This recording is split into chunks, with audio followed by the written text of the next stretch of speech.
Hey guys, today we're going to be reviewing round 5 of the 2020 AFL season. It was a very weird round. First of all, the fixture got changed around due to COVID restrictions and all that sort of mess. It was meant to be Richmond versus West Coast Thursday night. That changed to Carlton and St Kilda.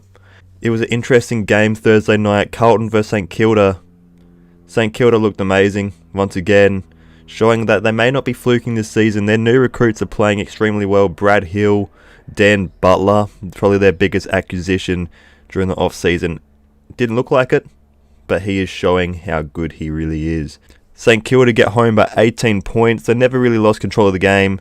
Carlton threatened a tiny bit late, but St Kilda was just too good once again. I expect them to be in the 8-come finals. Friday night football had $200 on the line for the Collingwood Magpies to get up here, and my heart was shattered. First couple of minutes, I was like, yeah, we're in here. 18-0. Couldn't get their hands on the football. The Bombers couldn't get their hands on the football, but after that, after the initial burst of energy from Collingwood, it was all Bombers. They kicked the next 8 goals of the game. Collingwood did not kick a goal until the last quarter. There was controversy with the goal line, with the goal umpire. What do you guys reckon? Do you reckon that was a goal or a behind? De Goey, after the game, getting charged with sexual assault, still side bottom, breaking COVID restrictions, and Jeremy Howe out with injury. Collingwood's season could be falling apart right now, lads. It could be falling apart with beneath their very eyes. Saturday afternoon football. The Eagles versus Swans. I knew the Eagles were going to bounce back here. They've been poor to start off the season. That Gold Coast hub not working too well for them. But finally they look like the Eagles of old. Look like the team that I picked to finish on top of the ladder. They win by 34 points in the end, lads. They were dominant throughout the game. Luke Shuey even went down with a hamstring strain in the first quarter, I think it may have been. Finally their big guns started to mark the football and be dominant around the ground. Kennedy, Darling, all played well. Gaff even got a tag and they were still able to get the win because Gaff is inefficient with his disposals. Keep tagging Gaff, the Eagles will keep winning. The Swans, on the other hand, look poor. Started the season off quite surprising, but now they're settling back down to where I predicted them, which was 15th on the ladder. This one broke my heart. Saturday afternoon football, lads. Geelong versus Gold Coast. Matty Rao's 5th milestone game. Gary Ablett, Joel Selwood, 350th and 300 respectively. Parfitt, he broke everyone's hearts. Tackling Matt Rao. Matt Rao puts his elbow down to try and brace himself, brace the contact, and his shoulder just pops out his socket there. Wanted to come back on, the young fella, but was unable to come back on. Matt Rao was. The Gold Coast Suns actually were down early.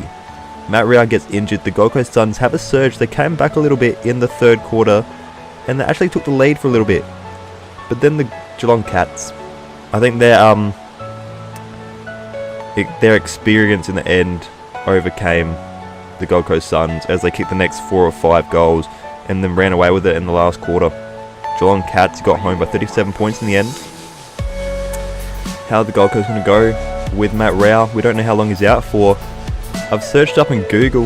Don't trust Google too much, but dislocated shoulders take 12 weeks to fully heal and at least 4 weeks before you can start getting into activities again. I hope that's not the case for Matt Rao and he's back sooner than that, but fingers crossed for that fella.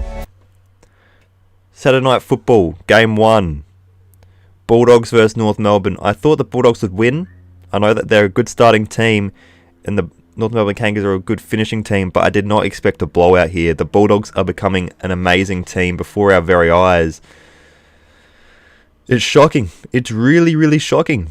Before our very eyes, I can't believe it. The Bulldogs win by 49 points. Josh Bruce gets into form, kicking 6 goals.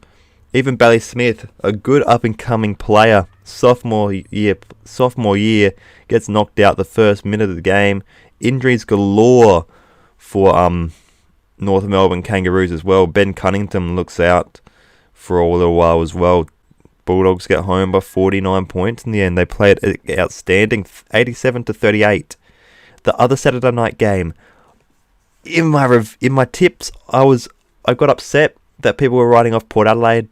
and it made myself look like a bit of a fool. I said they had the best defense in the league going into that game. That was embarrassing. Port Adelaide didn't come to play. First quarter, they were in amongst the contest, but they did not kick straight and put scoreboard pressure on the Lions. Second quarter, the Lions kicked 8 goals to dominate and break the game open. Apart from that, it was a good contest. There's that second quarter collapse from the Port Adelaide defense. Won the game for the Lions. They were everywhere. They were getting goals out of nothing. The Brisbane Lions look like the Premiership favourites, I can fairly say, after that performance. They get home by 37 points in the end.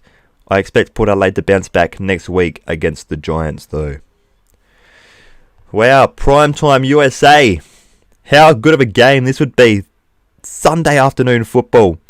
Adelaide Crows versus the Fremantle Dockers. 2 winless teams going into this game.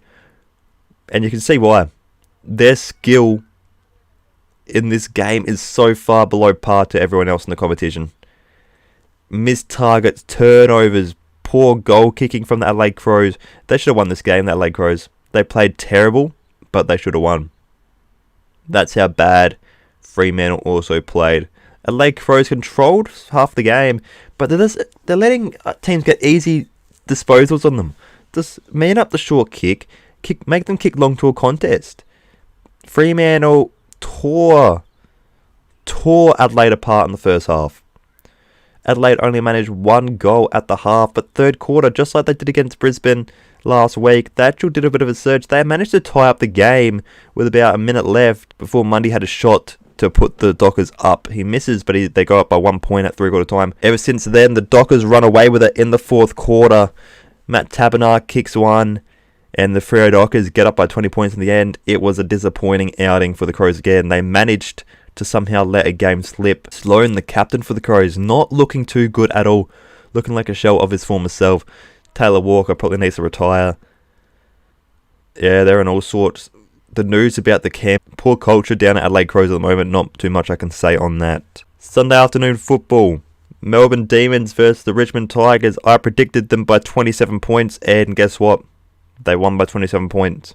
I predicted Richmond to come back and bounce back strong. Their season was on the line here. They responded.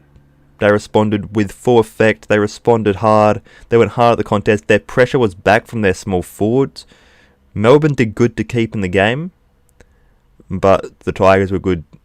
The Tigers were too good on this occasion. Sunday night football. It was the Giants versus Hawthorn. I predicted Hawthorn to win this game. And the first couple of minutes looked good. They had their pressure on. They were turning the football over from the Giants. But halfway through the quarter, the Giants just found momentum and went bang, bang, bang, bang, bang. And it was pretty much all over. Hawthorn tried to come back in the second quarter. To no success, though. The Giants run away with it in the end by 34 points. It was an interesting round for sure. We'll have a look at the ladder. The ladder still stands with Port Adelaide on top, Brisbane, Geelong and St Kilda filling out that top 4. The Bombers come into the 8. Gold Coast Suns go into the 8 as maintaining the 8. They drop a little bit, the Gold Coast Suns. Giants back in the 8. The Bulldogs in 8th spot. But this is what's very surprising. All the teams that are outside the 8, all the quality out here. Hawthorn out the 8, Collingwood, Richmond, Carlton 12th. They're playing not too bad this season. North Melbourne 13th, Swans 14th, Eagles 15th, Freo Dockers 16th, Melbourne 17th, and the Adelaide Crows still winless in last place. Anyway, guys, if you enjoyed this video, please be sure to give it a like. Subscribe if you're new. I try to do AFL content daily. I'll see you in the next one. Peace.